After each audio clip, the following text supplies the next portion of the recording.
in this dunya.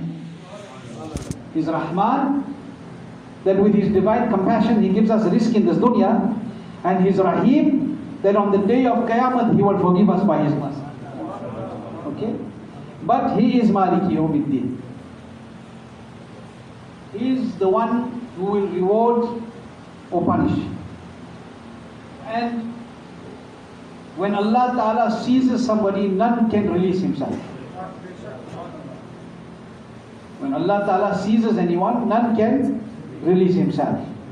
But by the mercy of Allah, if Allah then wills to release him. So this dunya is Darul Amal. It's a place of action, it's a place of deeds. Why? The fact that Allah Ta'ala is going to reward or punish in the hereafter, it has to be based on something. And what is it based on? On what we do in this dunya. And what do we do? Now we have to look at two things. What do we do? And what should we do? Very simple. Today I'm going to give a very simple discussion before the coming of Ramadan. What do we do and what should we do? Why I'm saying this and why we're asking these few questions is so that we can reflect. And what I want you to do, and I want to do the same, is don't reflect for 25 and 30 and 40 and 50 years in your life. You may not remember. The only time people remember 20 and 30 and 40 and 50 years of their life is when they have a jhagra with their wives, or the wife have a jhagra with the husband, and they come to the Marana. Then they remember 50 years every day. I'm telling you a reality. Other than that, nobody remembers. So I'm not asking you to reflect too far back. I'm asking you to reflect from Ramadan till now. From the Ramadan that passed us last year, 1439 Hijri, 2018, till this Ramadan that is about to come. And reflect on these two things. What do we do and what should we? Now if you look at these two questions in a very ruhani light, in a very spiritual light, you will be able to take stock of your own life within this 1 year. You will be able to take stock within this 1 year. Then what do we do, or rather what do I do and what should I do? What should I do? Why am I here? وَمَا خَلَقْتُ الْجِنَّ وَالْإِنسَ إِلَّا لِيَعْبُدُونَ. Allah has not sent us here for anything, but in reality for His ibadah. And I said to you in the past that whatever you do with a pure intention will be counted as part of ibadah. If you went to earn rozi so that you may earn halal, eat halal, get taqat in your body and stand up for namaz, this is part of ibadah. This is also part of ibadah because it is taking you towards goodness. If you walked from your house, some people say, I do it sometimes. I walk for energy, for exercise, for strengthening yourself. You walk. So if you walk 30 minutes, but you walk 30 minutes so that I get healthy, and with that good health I may stand longer in the court of my Rabb, or I may be able to do more for the deen of Allah subhanahu wa ta'ala, then that walking is also ibadah. Look, our deen is very beautiful. And it is the only deen by Allah. Okay? But the deen has given us something very beautiful. If you look at the first hadith, I'm going to tell you one part of it. إِنَّمَا الْأَعْمَالُ بِالنِّيَّاتِ. The reward of your action depends on your intention. So if a person walked just because of walking, he got the physical benefits, but he got no sound. But when he walked with the intention that I'm walking so that whatever energy I get and whatever better health I get, I will remember my Rabb, then that walking is ibadah. You went to the shop to buy groceries. You went to the store to buy groceries. When you go to buy groceries, you're not getting any reward for buying groceries. It's a physical act that you are doing. You are going to buy for your house. But you are going to buy and you make this niyat, that I'm going to buy this so I can spend my money for halal rizq. And that halal will benefit my family and strengthen their deen. Then shopping is even barakat. If you went to buy some clothes and you bought the kind of clothes that you can perform salah in, and you bought it and you particularly bought it because it's that length, etc., so that I can perform my salah properly in it, then that buying of that clothing is also enough. So, innamal a'malu binniyat. It depends on your intention. But the maqsad is, what should we be doing? And that is the important thing. We should watch our niyat. We should see why we do things. Yes, don't go, Allah forbid, ma'adallahi rabbil alamin, a person goes and starts gambling and say, I got good niyat, I'm going to help the poor. You will never help. Let's be honest. Those who do these things won't do it. You can't help yourself, that's why you are doing that. That's why you are doing that. And this is, people take this, while I'm on the topic, this gambling and all these things, people take it just as, by the way, it is a very saht haram. It is the cause of destruction of many families and households. The person says that, no, the last 100 rand I'm going to go put it there in the casino, maybe I will make 200. You didn't make 200 in anything, you made 200 in azab and more. And that last 100 could have bought something for your family. This becomes an addiction. It becomes an addiction that is destructive to you and your community and to your home and your family. Allah gave you, make shukr. Make shukr that Allah gave you. The same person who says, I will put that 100 there, will not take that 100 and spend it for something for Allah's work, so that he can get fayda in the akhirat. Please bear in mind that when doing gунah, don't say I have a good niyat, because this can lead to kufr.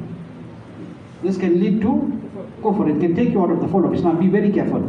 Sometimes we make excuses to suit ourselves. Give ourselves excuses to do certain things. Please do not do that. Because Maliki Yawmiddin. Allah is the master of the day of retribution. You will answer in the court of Allah. But if you do what Allah commanded you, and that is to spend your life for the pleasure of Allah, then this entire life that Allah has given us as a Darul Amal, this Darul Amal, Allah has given us so much of time. Look, we have 24 hours. 24 hours in one day. 24 hours. And I said this in the past, that every hour, you and I know, has 60 minutes. Everybody knows every hour has 60 minutes. And I said this before, I'm repeating it. But every minute has 60 seconds. Every hour has 60 minutes. And every minute has 60 seconds. Why the seconds? Why the seconds when they are minutes? When you can say they are 60 minutes. Why is the second so important? Have you thought about it? Every hour has 60 minutes. But every minute has 60 seconds. Why is the second so important? Because on the day of Qiyamah we will answer for every second. We will be held accountable for every second that we have wasted from the time that Allah has given us as an amana. This time is an amana. It is a trust. I want you to really think honestly. And 24 hours, this amana that Allah Ta'ala has given us, for what? For His ibadah. He didn't give us this for anything else. He gave us this for His ibadah, to remember Him and to do things that will benefit you in remembering Him. So in this 24 hours, all the seconds that are there, imagine if we start counting what we waste. How much of time? Blunt discussion. Very blunt discussion. May not like it, but some things need to be said. How much of time in the day? I asked you this before. Let's count the seconds. Do you sit in front of a TV watching a movie? I don't want an answer. Muslims shouldn't be doing that. How much of time do you spend? How much of time do we spend, whether it's our kids or whoever else, on the phone, doing all the things that you shouldn't do? Now, do you think we're going to just get away? Just do what you want and get away? Thinking that there's no accountability? While you are in the dunya, you think that nothing will happen. But when you enter the qabr, when you enter that dark grave, when there is nobody there to save you but your Aka Muhammadur Rasulullah sallallahu alaihi wasallam, first think what face we're going to take and go there. You're going to be in front of your Nabi sallallahu alaihi wasallam. Kya muh dikhaoge? What are we going to do? And then comes the day of reckoning. Everything will be questioned. Allah is going to tell us that I created you for my ibadah, but you did this. That is why the one day of Qiyamah is equivalent to 50,000 physical years. Allah wills, He'll finish the hisab in a split of the eye. Allah is Qadir al-Mutlaq. But this is said so that you understand that you have to stand and give accountability. Whether you live for 1 year, or you live for 10 years, or you live for 25 years, or 100 years, that day is equal to 50,000 years. 25,000 years we will go running from pillar to post. And thereafter we will all go for the intercession in the court of Muhammadur Rasulullah sallallahu alaihi wasallam. But think about it. What are we doing while on this dunya? And what are our actions in this Darul Amal? It's a place of action. So our actions benefiting us or are they harming us? These are things we just need to reflect before the month of Ramadan comes. Are our actions benefiting us or are they harming us? And you know the great beloved servants of Allah subhanahu wa ta'ala, look at this month of Sha'ban, the beginning of Sha'ban, 2nd of Sha'ban, marked the Wisal of Sayyidina Imam Adam Abu Hanifa radiallahu anhu. Look at Imam Abu Hanifa radiallahu anhu's life. What did he do for the pleasure of Allah? In the end, he was lashed.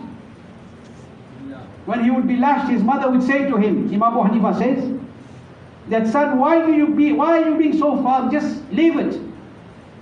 Not because she wanted him to leave the work of deen, because of seeing the dard that he was going through. He said, I take pleasure in what is happening. I will never leave it, because this is what Allah Ta'ala wants. This is the will of Allah. Okay? So, this dunya is a Darul Amal. Our actions either benefit us or they harm us. But they benefit us and harm us in the Akhirat, definitely. But it starts to happen in the dunya while we do not take notice of it. It starts to happen on this earth. It's so very important for us to understand that the month of Ramadan is coming. And why I have said this and I'm saying this is because Ramadan Sharif is around the corner. It's around the corner from us. And every year I say the same thing on the last Friday of Ramadan, Shaban when I'm here. I say that Ramadan is coming. Are we going to see it? What guarantee do you and I have that we will see Ramadan? Ramadan will come. It will come with all its beauty and all its splendor and all its blessings. Inshallah. But will we be here? We do not know what Allah has ordained for us. And in the few days that we have before the Ramadan, don't you think we should reflect on what we do and what we should be doing? And make tawbah before this holy month comes? And try to turn our lives for the better? Because the month of Ramadan is a training ground. Understand? The month of Ramadan is a training ground. The beloved Nabi sallallahu alaihi wasallam spoke about the beauties of this month of Ramadan. This month is coming in such a Mubarak month that the 8 doors of Jannat are opened. The doors of Jannat are opened. That person who keeps fast in Ramadan, he may enter wherever he wants. But for him there's a special door called Al-Riyyan. This is the month that is coming, that a person who doesn't even do one farz in his life, Allah bachai, but he rushes towards the masjid, he rushes towards ibadah, he rushes towards Tarawih Salah. But this excitement, spiritual enthusiasm should not be only until the end of Ramadan. It must continue for the other 11 months of the year. Then we know that this month that is coming has truly benefited us. Think about it. Think about our responsibilities and why Allah has put us here.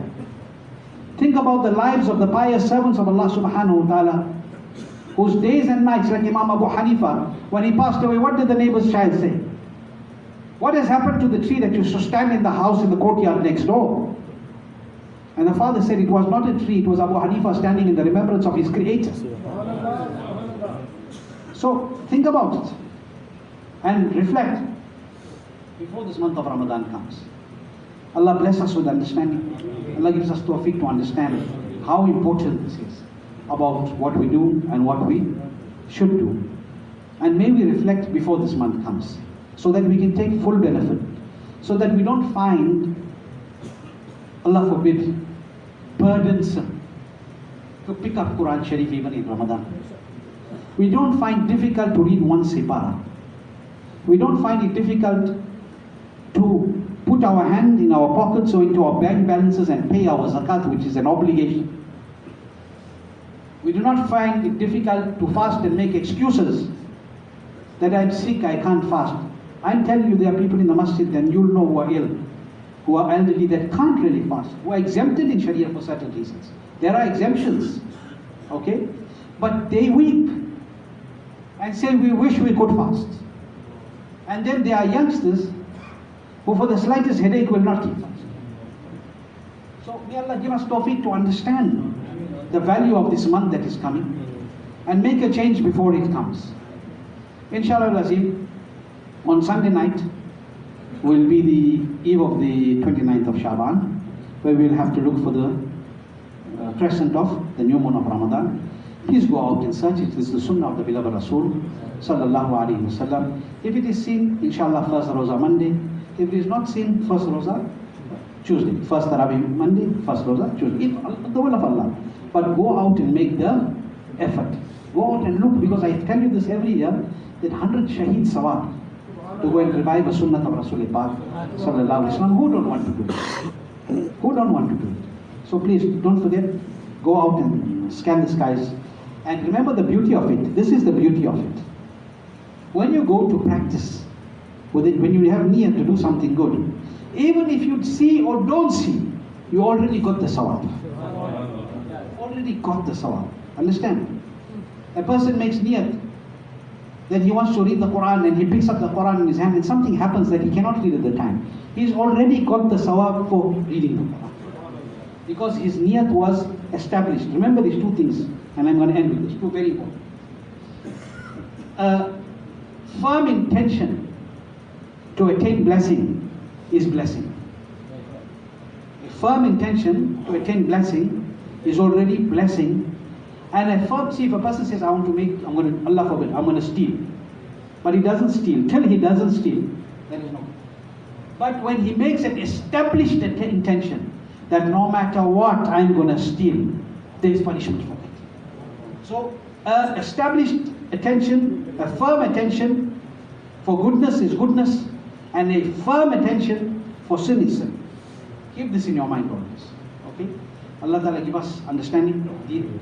And the coming month of Ramadan Sharif, may Allah subhanahu wa ta'ala allow us all to see it, and allow us all to take its barakat, its blessings, and may we be able to reap all the blessings of this holy month that is coming. May Allah grant you all, and grant me and your families and my families strength, my family's strength in Iman, true love for Rasul Kareem sallallahu alaihi wasallam, and may Allah bless us with barakat in our rizq and open our hearts, that when the month of Ramadan comes, we should not only worry about our iftar, we should also worry about the iftar of those who don't have. Allah let our hearts open towards those who are less fortunate also in the holy month of Ramadan. Allah bless us, keep us with Iman, let us leave this world with Iman. Those that are ill, Allah grant them shifa kamil sayyid Hajil. Abdul Razak Bhai's brother is ill.